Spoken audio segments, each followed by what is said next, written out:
Welcome to Eraser Stamp World. Today I'm going to talk about Jidaijiki.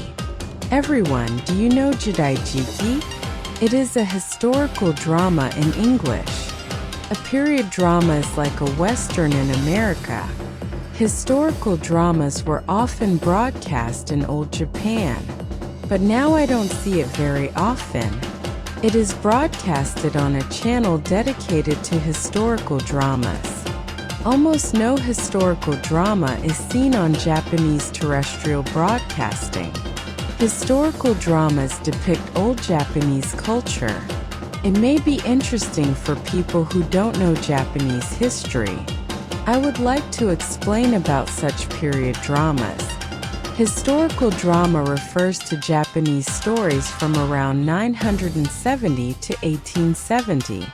Movies, TV dramas, and stage plays of that era are collectively called Jidaijiki.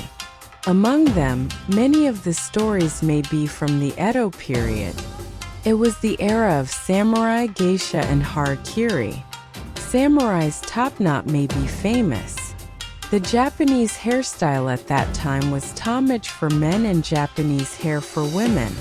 The world-famous movie may be directed by Akira Kurosawa.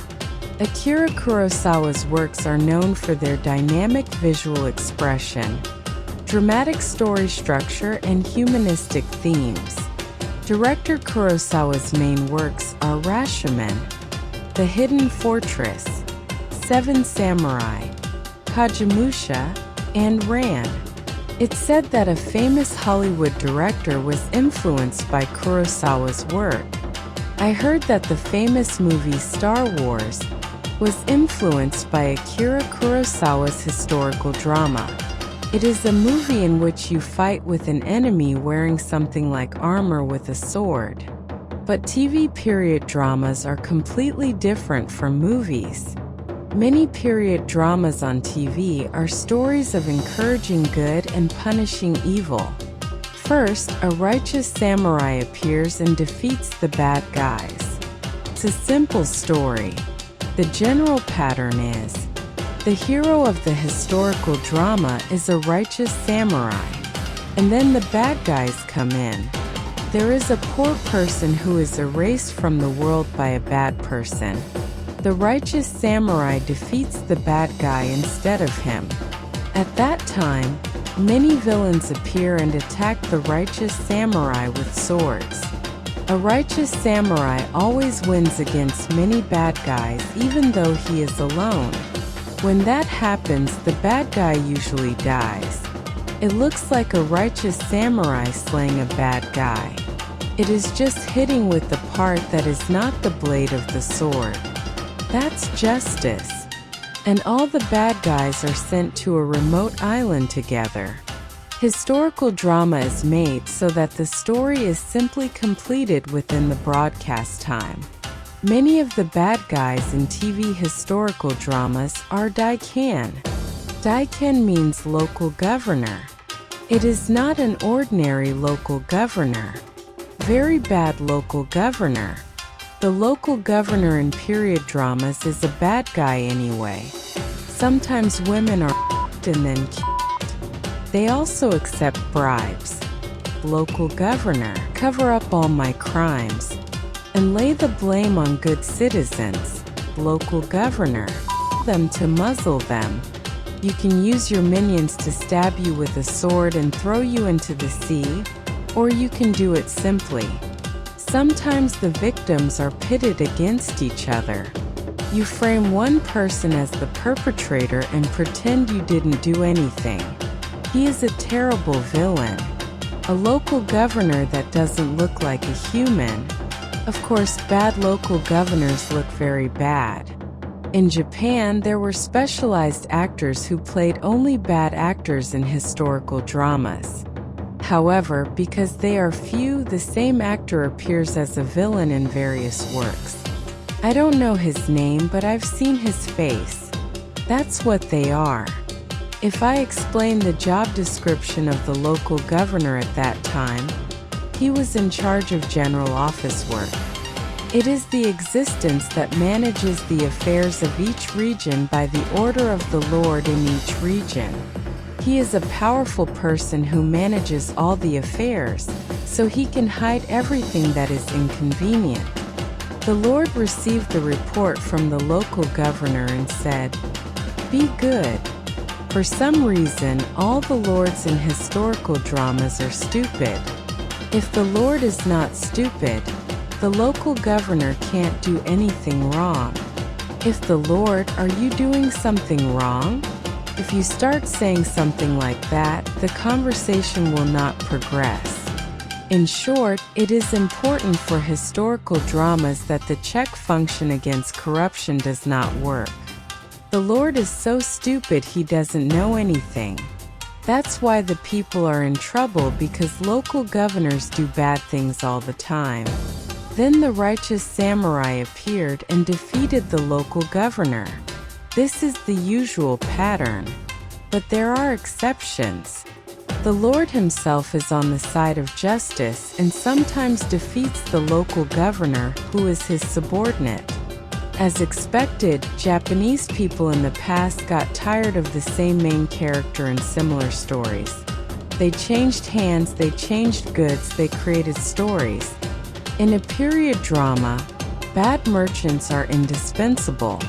Merchants who want to ingratiate themselves with local governors who have enormous power and succeed in business.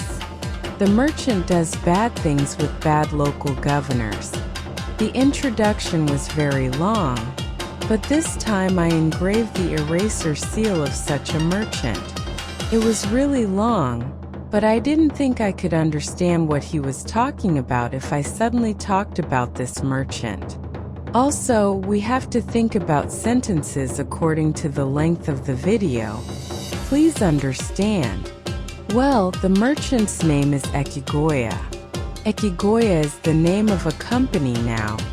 Echigoya tries to make money by bribing bad local governors. If these two guys show up early in a period drama, it means that these two are defeated by the main character at the end. Almost all Japanese understand this. It's a common pattern of historical dramas that everyone thinks so. Echigoya is like a follower of a bad local governor. They are just as bad local governors. Sometimes they kill people instead of bad local governors. Because of his many sins for self-interest, try to let the bad local governor overlook it. To do this, bribe the bad local governor. The time when Echigoya bribes bad local governors is usually late at night. Kusaki Monimura Ushimitsu Doki. This means around 2:30 in the middle of the night, when even grass and trees fall asleep. The place where Echigoya bribes a bad local governor is always behind closed doors. The way to give a bribe is not to give cash as it is, but to hide it in the bottom of a box of Japanese sweets. Those Japanese sweets are called manju, and is a traditional Japanese sweet with sweet bean paste inside. In a closed room with only the magistrate and the Echigoya, why do you think it's necessary to hide the money in the bottom of a Japanese confectionery box? But that's a period drama. The act creates a bad atmosphere. In a period drama, it is necessary to have a feeling of plotting evil and secret talk.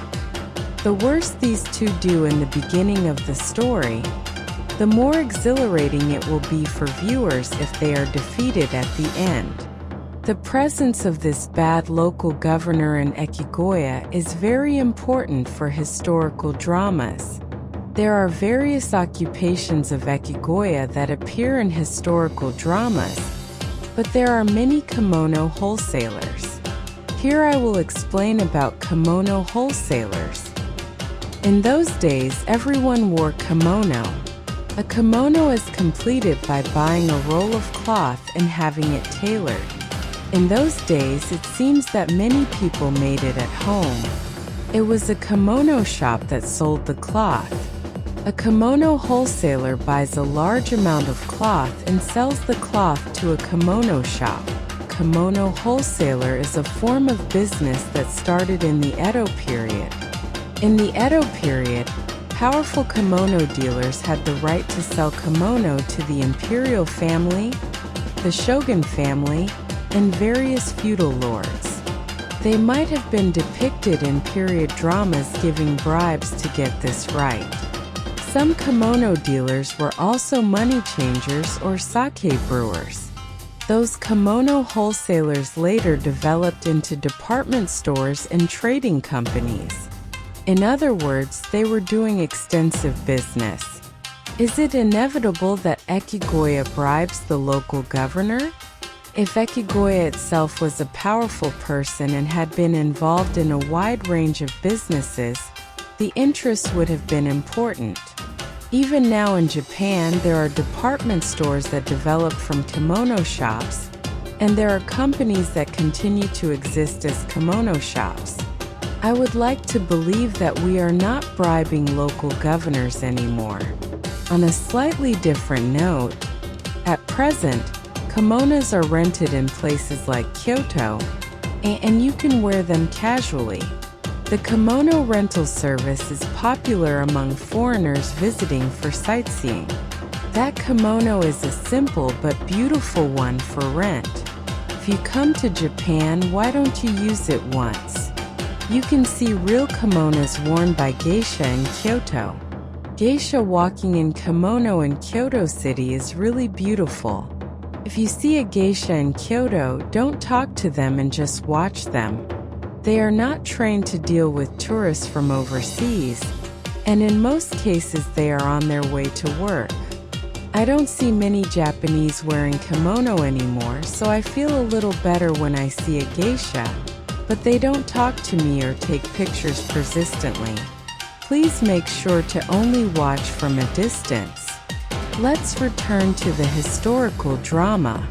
In period dramas, stories related to the business of today's Japan appear, or stories of political pressure or corruption. Poverty also comes up. They're pretty deformed as entertainment. In reality, it would have been rare for many villains to surround a righteous samurai and fight with swords. It is also a way of enjoying period dramas that people say no way when they see too many deformations. That's why I talked about historical dramas this time. Historical drama has a lot of loyal fans. All foreigners, not only anime. It might be fun to see a period drama. You can see a lot of it on YouTube, so why don't you turn on the subtitles and enjoy it? Please subscribe and give us a thumbs up. See you!